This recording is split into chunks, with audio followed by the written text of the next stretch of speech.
Bismillahirrahmanirrahim. Alhamdulillahirrabbilalamin. Wassalatu wassalamu ala asyrafil anbiya'i wal mursalin wa ala alihi washabihi ajma'in. Assalamualaikum warahmatullahi wabarakatuh. Salam ukhuwah dan salam kasih sayang. Ahli panel dan sidang hadirin yang dirahmati oleh Allah. Bersyukur kita kehadrat Allah Subhanahu Wa Taala kerana dengan izin serta limpah kurnia daripadanya dapat kita bertemu dalam satu forum ilmiah bersama saya Nur Faha Wajihah binti Muhammad Zaid pada pagi yang berbahagia ini. Hadirin yang dirahmati Allah sekalian, sebelum saya memperkenalkan ahli-ahli panel kita pada hari ini, izinkan saya untuk berbicara sedikit sebanyak berkaitan dengan tajuk kita pada hari ini. Tajuk kita pada pagi ini adalah berkaitan dengan ajaran-ajaran sesat iaitu Syiah dan Qadiani. Saya juga ingin memberi definisi ajaran sesat. Ajaran sesat ialah amalan yang didakwa sebagai ajaran Islam, sedangkan ianya bercanggah dengan agama Islam, bertentangan dengan Al-Quran dan Al-Sunnah, bertentangan dengan mazhab yang muktabar dan bertentangan dengan ahli sunnah wal jamaah. Menurut Kamus Dewan, ajaran ditakrifkan sebagai segala sesuatu yang diajarkan, nasihat, petunjuk, teori dan mazhab. Manakala sesat pula ditakrifkan sebagai tidak mengikuti jalan yang betul, tersalah jalan, terkeliru dari segi perbuatan, kepercayaan dan lain-lain serta menyimpang daripada jalan yang benar. Allah Subhanahu Wa Taala berfirman, dan sesiapa yang mencari agama selain agama Islam, maka tidak akan diterima daripadanya dan dia pada hari akhirat kelak daripada orang yang rugi. Surah Ali Imran ayat 85. Umat Islam sewajibnya memelihara kesucian Islam daripada dinodai sebarang ajaran sesat mahupun khurafat atau bid'ah yang akan mencacatkan kesempurnaan Islam yang suci. Justru, umat Islam bertanggungjawab memelihara kesucian Islam daripada dicemari anasir bertentangan dengan syarak. Meninjau senario umat Islam kini, masih banyak ajaran sesat yang dituntut oleh setiap manusia di seluruh pelosok dunia. Golongan sesat sentiasa wujud pada setiap zaman sama ada disebabkan oleh kejahilan, kedegilan, mempercayai ilmu daripada sumber yang tidak benar, menyandarkan kepercayaan kepada sangkaan semata-mata. Sifat ego ingin dipuja dan disanjung, keinginan untuk menjadi berbeza daripada yang lain serta tunduk kepada hawa nafsu.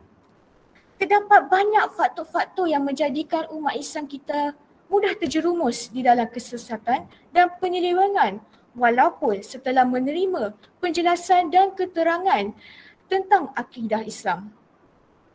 Perkara tersebut dijelaskan melalui firman Allah dalam surah Al-Isra ayat 41 bermaksud, dan sesungguhnya kami telah menerangkan jalan-jalan menetapkan itikad dan tauhid dengan berbagai cara di dalam Al-Quran ini supaya mereka beringat, memahami dan mematuhi kebenaran dalam pada itu.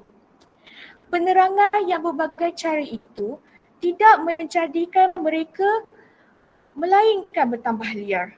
Sesuai dengan tajuk forum kita pada kali ini iaitu ajaran-ajaran sesat yang kita akan khususkan kepada ajaran Syiah dan Qadiani.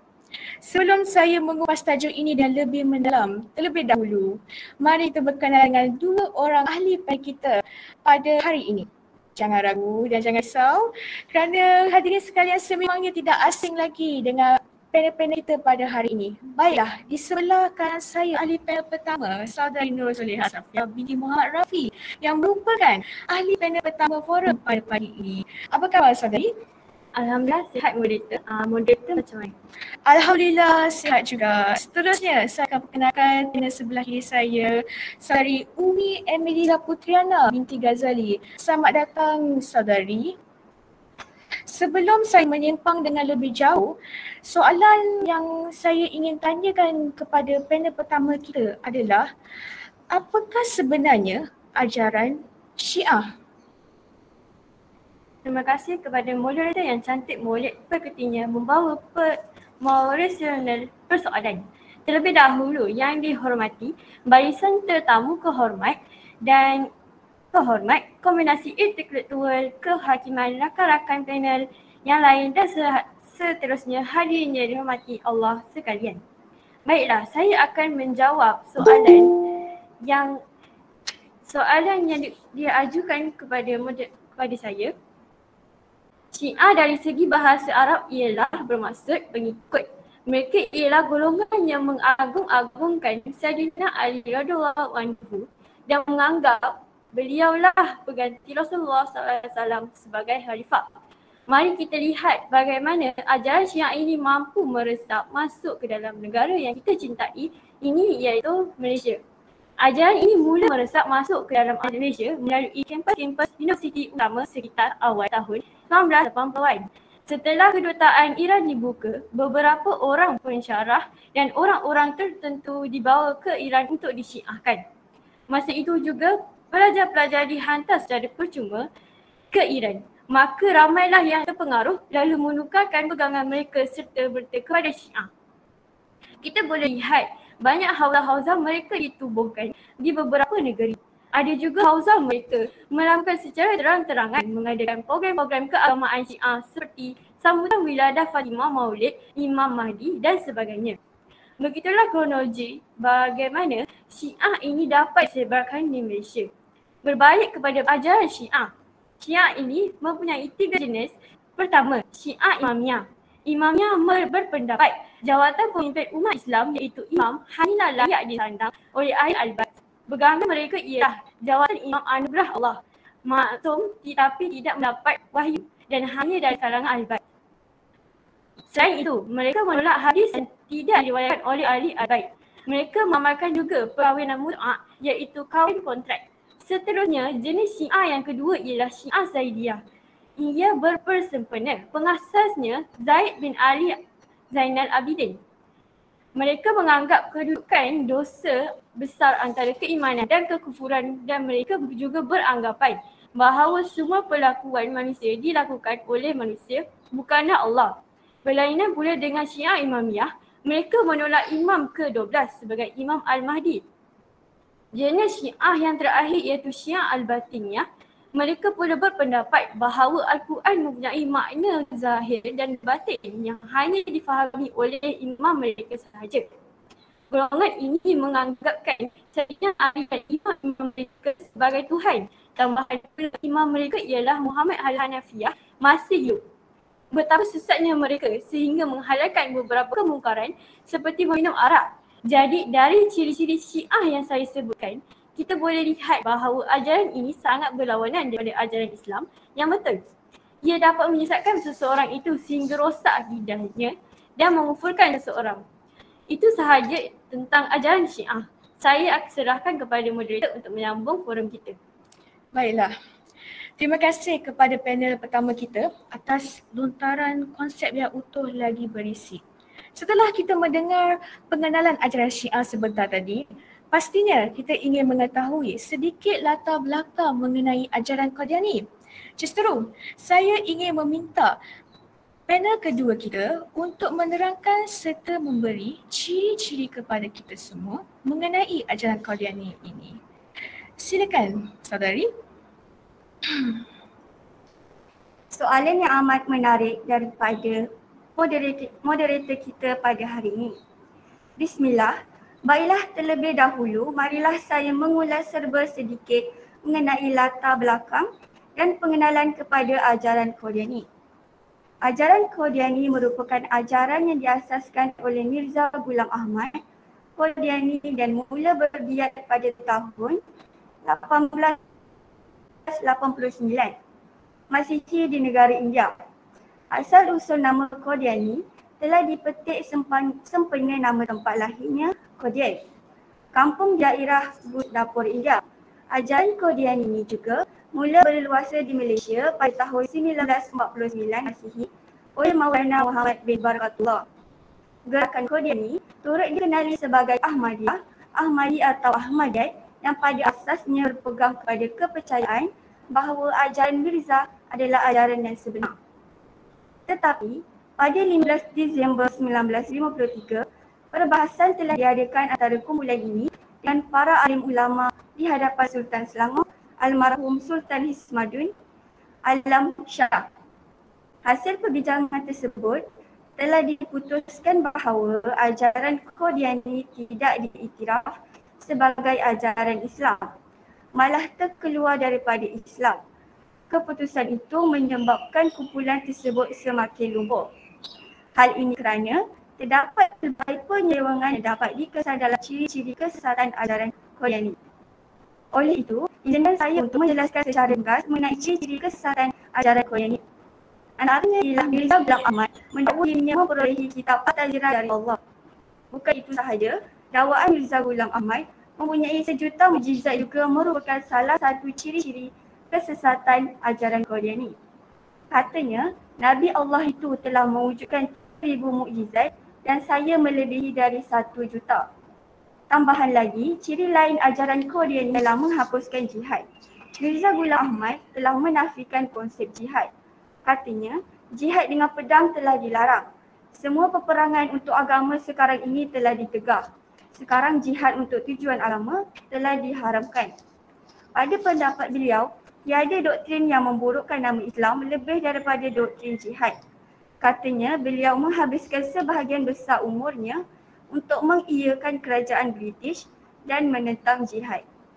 Di samping itu, beliau turut melakukan tahrif Al-Quran, iaitu mengubah ayat-ayat suci Al-Quran mengikut kehendaknya sendiri agar bertepatan dengan dakwaan-dakwaannya. Sebagai contoh, Mirza Ghulam Ahmad telah mengubah ayat pertama surah Al-Qadar. Bukan itu sahaja, ciri lain ajaran Qadiani yang jelas terpesong dari agama Islam ialah ajaran Qadiani mendakwa bahawa malaikat sebagai pancandera Allah dan mendakwa bahawa Qadian ialah tempat yang suci dan tempat untuk menunaikan haji. Dia turut mendakwa dirinya sebagai Isa Al-Masih selepas didesak oleh orang karenanya dengan tujuan menguatkan ajaran dan keyakinan pengikutnya. Dia mengatakan bahawa Nabi Isa benar-benar dibunuh dan telah dimakamkan di Srinagar dan bukannya diangkat ke langit oleh Allah, serta orang yang mati tidak mungkin akan hidup ke dunia lagi. Mirza Ghulam Ahmad juga menegaskan dalam ajaran Qadiani bahawa penganut selain Qadiani adalah kafir. Apa yang saya dapat simpulkan daripada penerangan yang panjang lebar ini ialah akidah Islam berdasarkan pegangan Ahli Sunnah wal Jamaah yang menjadi pegangan di negara ini mestilah sentiasa dihayati agar sebarang anasir perosak akidah dapat dijauhi. Oleh itu, umat Islam di Malaysia perlu menjauhkan diri daripada sebarang aktiviti yang mempunyai ciri-ciri yang telah disebutkan di atas dan menjauhkan diri daripada segala bentuk ajaran dan fahaman yang meragukan sebelum nasi menjadi bubur. Pada pendapat saya, masyarakat sangat memainkan peranan penting dan bertanggungjawab melaporkan segala aktiviti yang meragukan kepada pihak berkuasa agama bagi membendung penularan ajaran yang boleh merosakkan akidah, syariah dan akhlak umat Islam. Baiklah, terima kasih kepada panel kedua atas penerangan yang amat benar sebentar tadi. Sekarang, kita sudah lebih faham mengenai dua ajaran sesat, iaitu ajaran Syiah dan Qadiani yang disampaikan oleh ahli-ahli panel kita. Semestinya, kita tertanya-tanya, apakah faktor-faktor penyebaran ajaran Syiah dan Qadiani berleluasa sehingga ke negara kita? Kembali kepada ahli panel kedua kita sebentar tadi, bolehkah saudari memberitahu apakah faktor-faktor penyebaran ajaran-ajaran tersebut? Silakan saudari. Terima kasih saudari moderator yang tidak kurang petah bicaranya. Untuk menjawab persoalan ini, umum sedia maklum isu-isu berkaitan dengan ajaran sesat kini tidak dapat dinafikan semakin berleluasa di setiap pelosok dunia, khususnya di negara Malaysia. Buktinya, Majlis Agama Islam Selangor memaklumkan gerakan ajaran Syiah di negara ini dilihat semakin meluas dan membimbangkan. Pengerusinya, Datuk Muhammad Kushrin Munawir, berkata ajaran Syiah dilihat semakin kuat dan makin bercambah di negara Malaysia.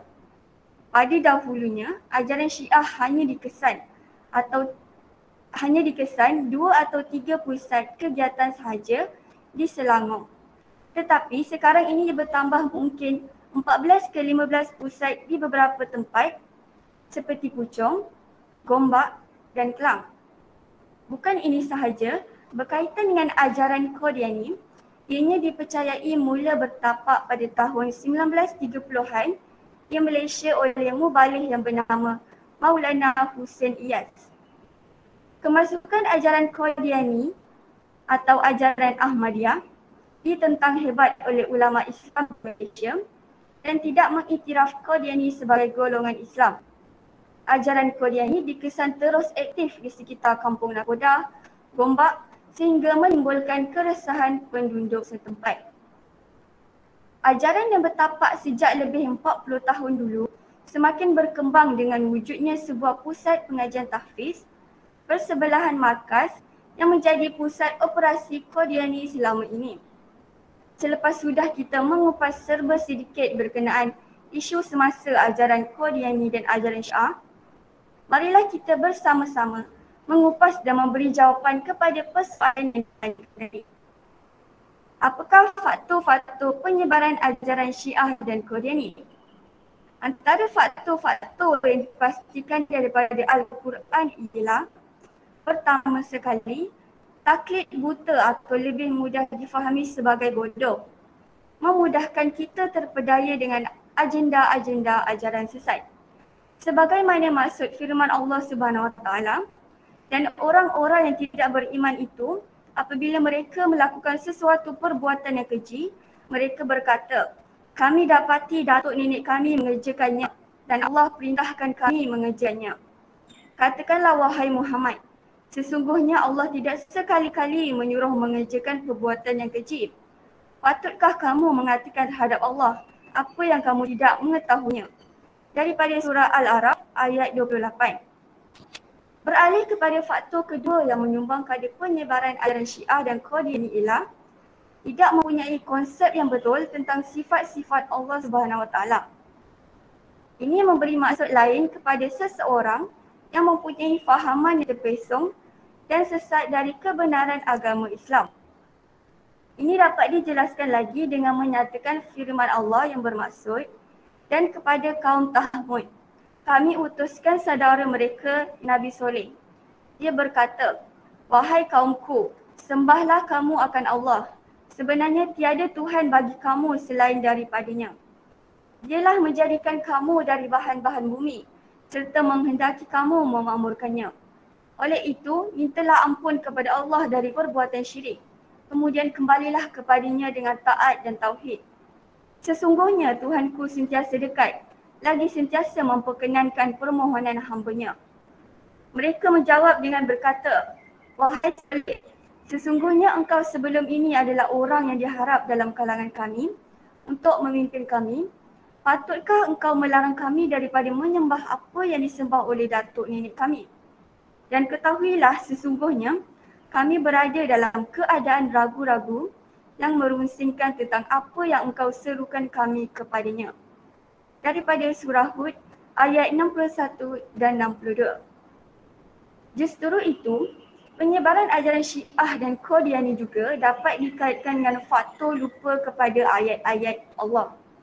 Kelompok yang terpengaruh dengan ajaran sesat ini lupa akan peringatan yang telah diberikan Allah kepada kita supaya tidak menjadi seperti umat yang terdahulu.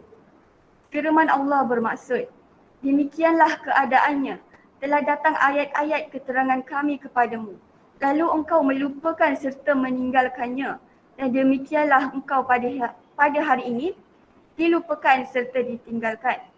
Daripada surah Taha ayat 126.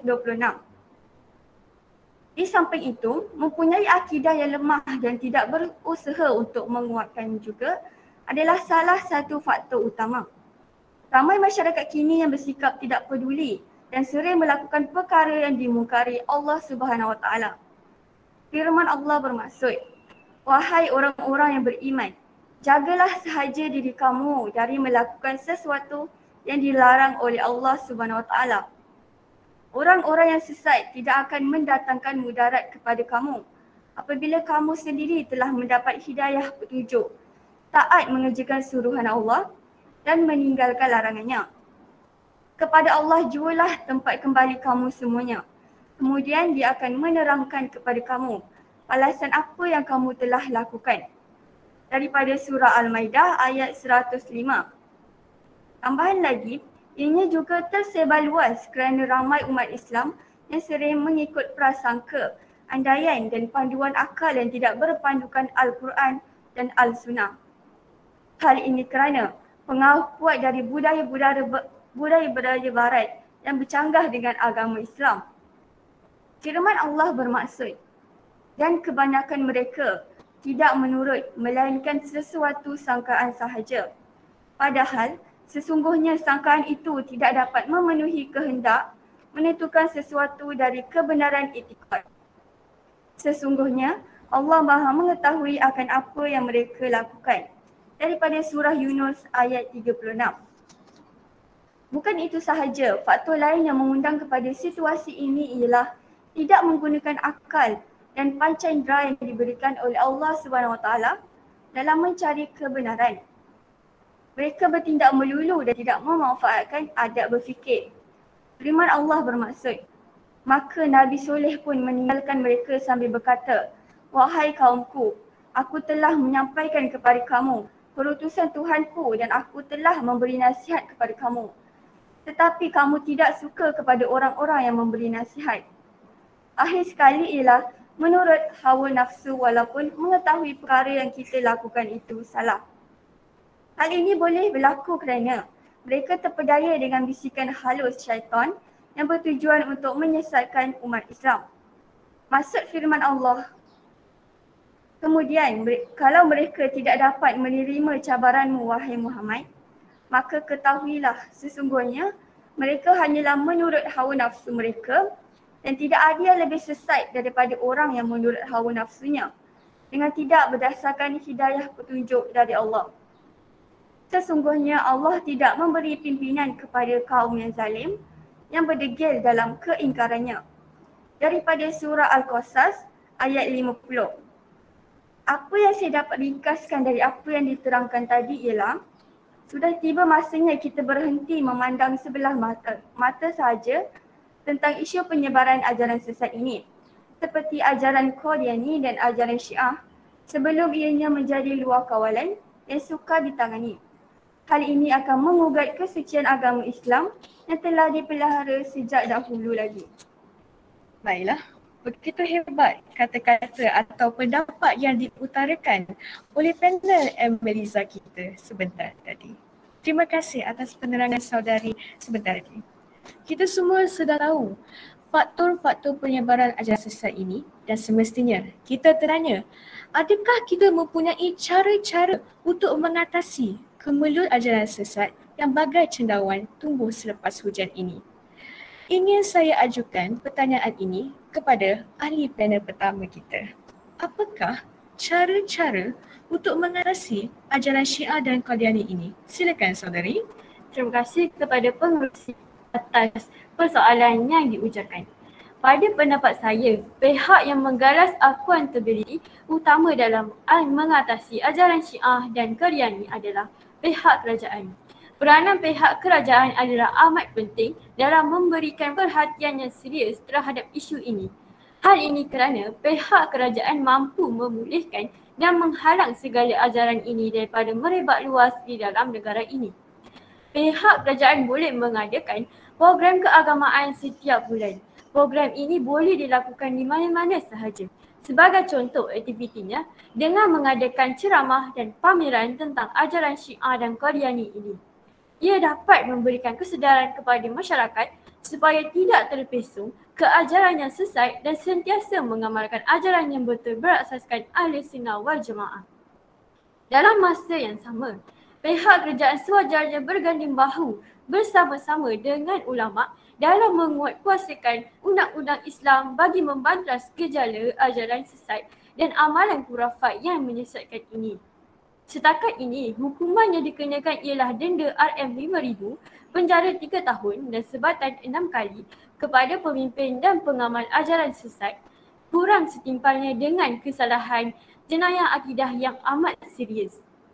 Untuk itu, hukuman yang lebih keras di samping mengubal akta murtad amat perlu disegerakan bagi membantras gejala ajaran sesat yang semakin meruncing. Malah enactmentnya antara negara-negara di Malaysia wajar diseragamkan bagi menghapuskan segala ajaran sesat dari akar umbi lagi. Seterusnya, pihak sekolah juga boleh mengatasi ajaran ini daripada tersebar. Mereka ini mampu mendidik masyarakat atau generasi yang lebih muda yang bakal menjadi pemimpin. Sebagai contoh, mereka boleh memperkuatkan ilmu agama dengan mendedahkan tentang keburukan ajaran sesat kepada masyarakat dari mereka bersekolah lagi. Pihak sekolah ini dapat mendidik dan memperkuatkan lagi akidah mereka sejak mereka kecil lagi, agar mereka ini tidak mudah terpengaruh dan terpedaya dengan benda yang mampu membuatkan terkeluar daripada ajaran Islam yang betul. Kita berbalik kepada pihak kerajaan lagi. Pihak kerajaan juga boleh memperketatkan undang-undang berkaitan dengan ajaran sesat ini dari meresap masuk ke negara ini dengan mudah. Sebagai contoh, Jabatan Agama boleh membuat satu pemantauan setiap tahun atau setiap bulan di tempat yang sangat kerap berlaku ajaran sesat ini. Dengan cara ini, ia dapat mengurangkan lagi kadar ajaran sesat ini di dalam negara daripada tersebar luas. Akhir sekali, kita perlulah melahirkan lebih banyak para pemimpin dakwah dan serta guru-guru agama yang benar-benar peka di dalam persoalan penyelewengan daripada ajaran Islam serta melatih mereka dengan cara-cara mengatasi masalah-masalah ini. Sebagai contoh, menyediakan kursus-kursus pengajian yang mendalami bidang ini iaitu ajaran Islam yang betul di setiap universiti. Oleh itu, kita sebagai orang Islam perlulah mengambil tindakan yang segera dalam menghapuskan ajaran sesat terutamanya Syiah dan Qadiani ini bagi memelihara kesucian agama Islam. Itu sahaja jawapan yang saya oleh moderator. Baiklah. Terima kasih kepada saudari Solehah atas penerangan yang cukup jelas serta bermanfaat sebentar tadi. Terima kasih juga saya ucapkan kepada kedua-dua ahli panel kita kerana sudi hadir dan menyuarakan pendapat masing-masing. Semoga apa yang kita pelajari pada hari ini memberi banyak kebaikan serta iktibar kepada para hadirin sekalian, termasuk saya sendiri. Mari kita membuka sesi soal jawab untuk para hadirin menanyakan soalan-soalan yang sudah terbuku di dalam hati kepada para panel. Setelah saya mengumpul soalan yang hangat ditanya oleh para hadirin, soalan pertama yang saya ingin ajukan kepada ahli panel kedua kita adalah golongan profesional turut jadi pengikut ajaran sesat, sedangkan individu ini lebih terpelajar, bijak selain lebih berjaya daripada guru mereka. Puncanya mengapa ya? Saudari silakan. Terima kasih kepada moderator yang menanyakan soalan tadi. Sebelum menjawab persoalan ini, perkara paling asas yang perlu kita faham adalah tidak semua orang yang profesional itu mempunyai asas dalam beragama atau mampu menilai rasional setiap dakwaan seseorang yang kononnya bergelar guru dan mampu mencari jalan sikat. Apa yang kita boleh diperhatikan daripada pengikut ajaran sesat ataupun tahanan yang terbabit dengan aktiviti keganasan, mereka ini mahu jalan pintas menuju ke syurga. Wujud sebahagian daripada dua golongan yang saya nyatakan hidup dalam keadaan terlalu bebas. Jadi mereka ada kesedaran orang Islam. Akibat mahu mencari jalan pintas untuk mendapat redha Allah Subhanahu Wa Taala, mereka terjumus dalam kancah yang amat bahaya sehingga merosakkan keimanan, tauhid dan akidah secara keseluruhan. Saya boleh katakan sebahagian besar pengikut ajaran sesat ini adalah mereka yang mahu cepat sampai kepada Tuhan. Sehingga membelakang setiap panduan yang sebenarnya dinyatakan oleh ulama ahli sunnah wal jamaah. Terima kasih atas jawapan yang diberikan oleh ahli panel kedua kita. Seterusnya soalan yang saya ingin ajukan kepada ahli panel pertama kita. Soalannya adalah, bagaimana jika ajaran sesat masih berterusan di negara Malaysia? Silakan saudari. Terima kasih kepada moderator yang bertanyakan soalan itu. Jika ajaran sesat ini masih berterusan di negara ini, nescaya gejala pencemaran akidah dan murtad akan berluasa. Kedua, ia sangat mengganggu agenda pembangunan Islam yang diteruskan oleh pemerintah. Ini kerana pihak pemerintah, khususnya pihak berkuasa agama, terpaksa mengorbankan masa, tenaga dan wang ringgit yang banyak untuk membasmi pengaruh ajaran sesat ini. Fokus terhadap ajaran sesat menyebabkan tumpuan terhadap agenda pembangunan ummah ini beralih arah dan terbantut. Ketiganya, ia akan mengancam keselamatan agama dan negara. Sebagai contoh, Pada 16 Oktober 1980, seramai 8 orang daripada kumpulan ajaran sesat pemimpin Ahmad Nasir Kemboja yang mengaku sebagai Imam Mahdi, setelah mereka menyerang dan mencederakan anggota yang bertugas di Balai Polis Batu Pahat Johor. Kesimpulannya, paparan-paparan di atas membuktikan kepada kita jika ajaran sesat ini terus berluasa di negara ini, kita akan menyebabkan bahaya kepada agama, negara dan ummah. Maka pihak-pihak bertanggungjawab perlu membuat pemantauan terhadap kemunculan dan pergerakan mereka dari semasa ke semasa. Terima kasih atas jawapan yang begitu bernas oleh ahli panel pertama kita. Seterusnya saya ingin mengajukan soalan lagi sekali untuk ahli panel kedua kita. Di manakah lokasi ajaran sesat melakukan aktiviti mereka? Silakan saudari. Terima kasih sekali lagi moderator. Ajaran sesat kebiasaannya disebarkan secara tertutup. Mereka yang menganggotai sesuatu ajaran kebanyakannya mempunyai pertalian yang erat antara satu sama lain. Hal ini penting bagi mereka supaya segala maklumat dapat dirahsiakan dari pengetahuan umum. Dan modus operasi mereka juga tidak dapat dihidupi wewenang-wewenangnya oleh pihak berkuasa. Selain itu, mereka juga menjadikan tempat-tempat yang berlokasi strategik sebagai markas ajaran mereka. Kebiasaannya, lokasi yang dipilih adalah di kawasan pendalaman, kawasan terpencil lagi sunyi, perumahan mewah, plat tertentu, kawasan hutan dan tanah milik individu milik tertentu sebagai pusat aktiviti mereka. Terima kasih atas sekali lagi jawapan yang begitu bernas oleh ahli panel kedua kita. Sekarang ini ialah soalan terakhir yang saya ingin ajukan kepada ahli panel pertama kita adalah ajaran sesat di Malaysia tidak akan berakhir. Adakah ia kenyataan atau omong kosong? Silakan saudari. Terima kasih moderator. Jawapan saya adalah ya. Realitinya ajaran sesat negara kita ni memang tidak akan berakhir kerana ia sangat berevolusi seiring perkembangan pemikiran kontemporari, cara hidup manusia dan tabiat kemanusiaan itu sendiri. Kesimpulannya, kembalilah kepada Allah SWT dengan sentiasa bermuhasabah, menguasai disiplin ilmu ahli sunnah wal jamaah, beriman, beramal soleh dan berakhlak mulia sebagaimana Nabi kita Nabi Muhammad SAW. Baiklah. Terima kasih kepada para hadirin dan ahli panel sekalian.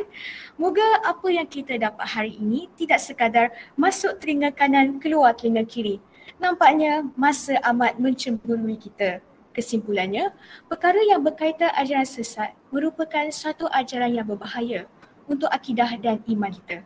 Oleh itu, bersama kita sebagai umat Islam di Malaysia, membendung ajaran ini dari meluas ke generasi kita dengan mengikuti majlis-majlis ilmu, menerapkan kehidupan berkeluarga dengan sunnah Rasulullah dan melengkapkan diri dengan kefahaman Islam sebenar.